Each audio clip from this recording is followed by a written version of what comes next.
Welcome back to What Arty Noobs. This is the M53 M55. It's the Tier 9 American SPG. This one's located on the north spawn of Prokhorovka, and it's under the command of Oxagon of ANIML, and alongside him is Soul Collector in the Hori 1.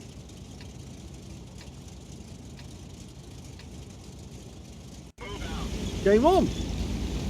Well, Soul Collector is well known to members of What Arty Noobs because we've seen him in battle with Oxagon before on the same team. In fact, actually, they work quite well as a duo. In this game, it looks like Soul Collector is going to be hitting the enemy after Oxagon gets the stun. You can see 3 marks of excellence on the barrel, and yes, Oxagon is going to pulverize anything that gets spotted. And he's found his first target at T49, but he elects not to shoot just yet. Oh, I think he might have a target here he can hit. Rounds out. And he does hit him for 92, but he ducks down into the low ground so he can escape that. But we've got a Vickers tank turn up. Yes, this is one of the games with the new Vickers tanks appearing. They've been around for a while. Lots of people have them. But we haven't seen that many on replays as yet. I think there's a few coming though. We do get a lot of replays. Rounds out in Type 71. It lands near him for some stun and a critical hit. Well, let me tell you about the M53 M55. It's got an 8-inch howitzer capable of 900 alpha. 52mm of pen, 10.5 meters on the burst radius, which is big, and 12.6 to 28 seconds of stun. He's also got the non-stun HE with 1100 alpha, 65mm of pen, and 6 meters on the burst radius. So it's a bit smaller on the burst radius, but it does commensurately higher damage and can be very annoying to an enemy tank if they keep getting hit by it.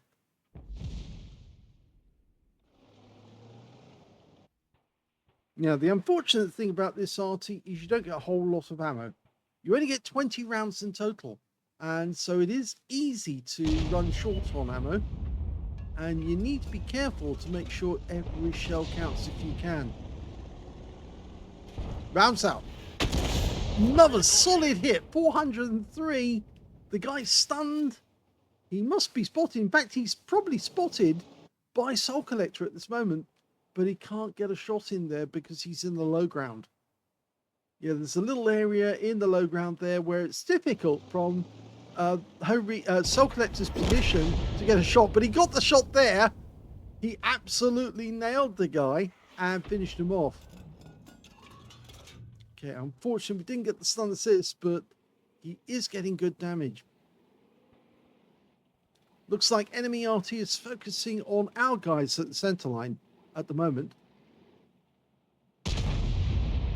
Now, the M53 M55 was a prototype in 1952, so it didn't see service in Korea, but it did see service in Vietnam. It's based on the M47 pattern, with the engine at the front and the howitzer and the turret at the back. Oh, that was another good one, 362. Yes, the engine is at the front. It's a Continental engine, 12-cylinder, 4-cycle V-type engine. 810 brake horsepower at 2,800 revs. It's got torsion bar suspension. And in fact, it has the return roller removed at the rear of the vehicle. So it actually helps it to squat on the ground and gives it better recoil transfer. This Arty was sold to quite a few nations, including the United States, Belgium, Turkey, Spain, West Germany, Taiwan, and I think that was it. That's the full list. They were in service between 1952 and 1960. There was a crew of 6, but they would actually open up the back like a barbecue. And, well, it wasn't a real barbecue, but it looked like a barbecue. And if you want to get a better look at one, the Chieftain's actually done a video based on an M53, which of course is the same vehicle with the 155mm howitzer instead, and that gives you a good look at what the thing looks like inside as well as out. It's got a very wide firing arc, 30 degrees either side of the center line, 60 degrees in total, and that helps reduce the amount of dispersion that you get, or not the dispersions, it helps to dial in the aim quicker, mainly down to the fact that, of course, the vehicle isn't having to move that much in order to get the shot. Gorilla, beautiful shot. That's a penetrating round. 910. Gorilla 15s make so good targets to Arty, mainly down to the fact they don't have any armor, so to speak. It's only basically a Panther hull and a gun shield around the actual main gun. So if you do get a chance to nail a Gorilla, go for it. Them and Waffenträgers and SU-130 PMs and even the Scorpions, they make beautiful targets. Oh, that was a good shot there by Soul Collector. Rounds out. A bit more. 80 hit points from Splash. It looks like he got rid of his stun very, very quickly. He must have one of those keys that actually automatically gets rid of the stun, burns the first aid kit straight away. Now, he actually also has, and this is interesting, the AP rounds. Now, these are capable of 600 alpha, but they do 314 millimeters of pen. The only drawback, of course, is you have to get a direct hit on the target to make it really work. You can still get a near miss with a non-stun HE and do severe damage to the enemy, but with a non-piercing round, you have to hit it directly. If you don't, all you get is an expensive hole in the ground. Now, unfortunately, at the moment, his teammates aren't spotting many of the enemy, and it's down really to that Wizzy 132A, because he needs to move further south if we're going to get the enemy tanks. We can see a Foch was actually seen on the west side of the map, and so if he wanted to try a blind fire, that would be the one to go for. Other than that, there is an enemy tank on the reverse slope of the hill, and I'm pretty sure our guys, yeah, they are starting to move across the hill, and once they get to the other side, they're going to be vulnerable to that Gorilla 15, who's supposedly at the railway crossing, and he's probably going to shoot up at those guys as they cross the hill. So any fire suppression you can put in, either on the tank, down at the rear end of the hill, or the Gorilla 15, would certainly change the results of what actually happens overall. But of course, I'm teaching you nothing new, because that's basically what you should be doing if you're an Arty player at this stage in the battle. Okay, we've got an enemy target. It's the Vickers 3. He's popped up into sight, and we're lining up a shot. He's looking over in our direction towards the center, but he keeps trying to make up his mind. So we splash him for 236. Standard reload for this Arty is 40.27 seconds, and we can see that Oxagon's got 30.53. Unfortunately, we just lost our Wizzy 132. He actually made himself well visible, and our Waffenträger's now pulling back. Now that's not good news, because it kind of means that it's more likely that we're not going to have anybody spotting, and it's going to produce a stalemate. Ideally, what you want to have is one tank who's brave enough to go down the west side of the map or the east side of the map and force the matter, either force the enemy to retreat. We've got plenty of tanks near the center line, you can see. 60 TPs, Sharp Future 4, Death Stars. In fact, there's 2 Death Stars.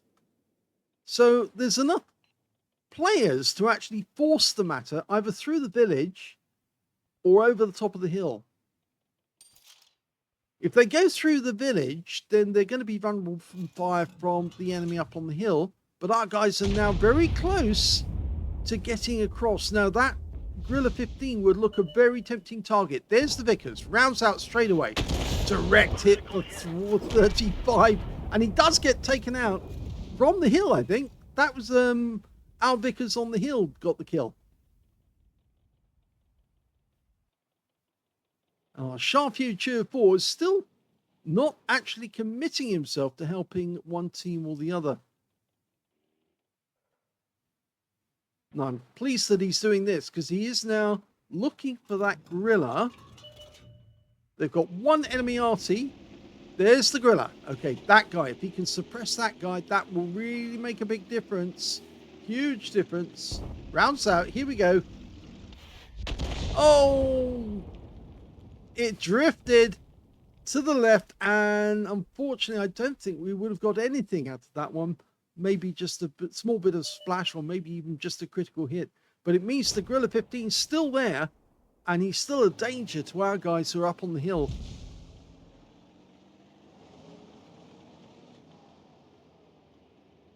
In fact, our guys up on the hill, they're facing two enemy tanks up there.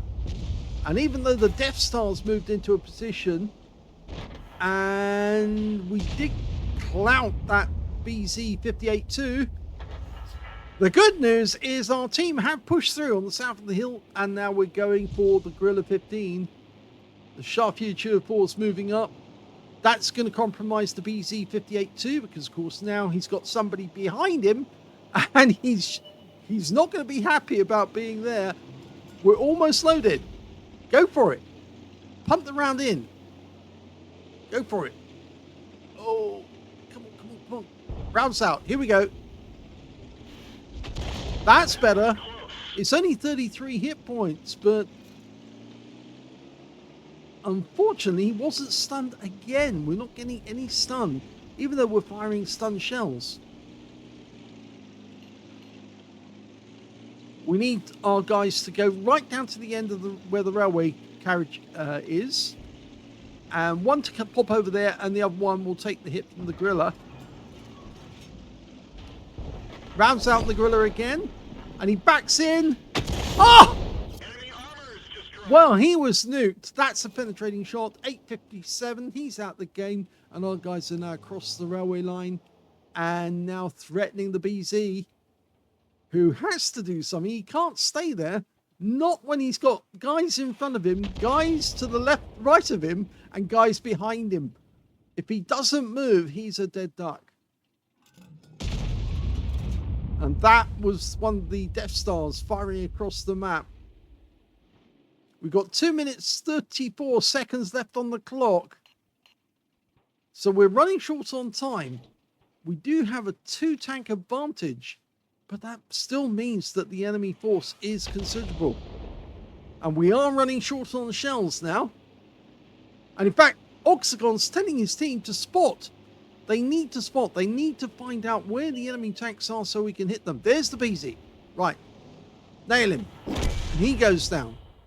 Okay. Now he can either consider the Foch, which would be a blind shot, or he needs to go after the tanks that have been spotted as our guys start moving south. The Object 704 just took a hit, and we lost the E4. So the enemy team can see our guys coming, but our 60 TP, well, they're out of position. The other guys are going for the cap, but they're crossing the field, so they're subject to fire. Now, is he going to hit this Foch? He's let it dial in. The tree has been knocked down, so somebody is probably in the tree. He doesn't fire, though. And in fact, the Ho-Re 3 goes down to the 60 TP from the center line. These guys must move. If they don't move, we're going to lose. We're going to get a draw. We're not going to lose the game. We are definitely going to get a draw. Doom Turtle rounds out. Direct hit. Oh, we got some assist there. And it was a penetrating shot, so it must have hit the fuel tank, but didn't catch fire. We're into the last minute. Everybody's trying to pile on in, but I think they've left it too late. I think those 60 TPs and the Death Stars could have moved earlier. We're almost loaded. We can see where the enemy RT is.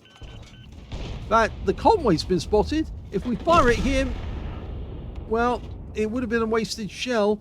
but we know that the enemy Arty is just a short distance behind. There is the Doom Turtle. Soften him up. That was a shot there from Soul Collector. Our shell went in for 130. He's 24 hit points. They've just lost their Foch.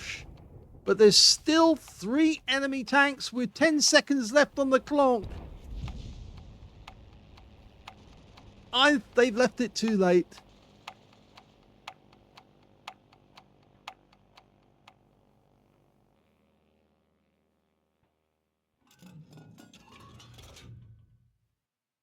When an Arty works so hard for a win and then his team let him down, it can be very frustrating. Oxagon put in a hell of a job there. He got first class tanker out of that game, as well as a bruise medal for getting at least 5 critical hits. He got 15. He got a gauze medal for doing more damage, exceeding 8 times the hit points for his own vehicle. And his win rate from that game was 4,383, but sadly it was a draw. Let's have a look at the team scores and see where he is.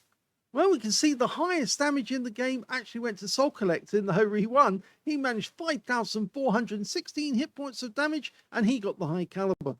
Second highest damage went to Oxagon. He got 4,251 hit points, and he actually picked up the Gauze medal. And we can see a bit further down the table, the Sharp Future 4 got a Lever Slayers medal, so he was punching above his weight to get those shots because he must have been killing tier 10 tanks to do it. But the third highest damage in the game turned out to be the Vickers 3 on the enemy team, who went down for 2,948 hit points. When it came to kills, we can see the highest number went to the Vickers 3, the 60 TP, and the Sharp Future 4 on our team, 3 kills apiece. 2 kills went to the Hori 1 of Soul Collector, and also to the Conway, the Vickers 3, and the Hori 3 on the enemy team. Oxagon only got 1 kill out of the game, but he did pick up a lot of hit points of damage. And when it came to base XP, we can see that Soul Collector is in the lead with 654. Second highest was Oxagon with 619. And the third highest was the Vickers 3 with 529. He fired 17 rounds, so he almost, not quite, but he almost ran out of ammunition. In fact, it is possible to run out of ammunition if your teammates are spotting the enemy long enough, and then obviously you will have enough time to punch all those shells out. But the problem here was that a lot of the enemy tanks were not spotted, and all he could do was sit there and wait for them to spot, because he didn't really want to fire at unseen targets. I'm pretty sure, though, that some of those unseen targets were probably close to where they were last seen, such as the Foch, for some time during the battle.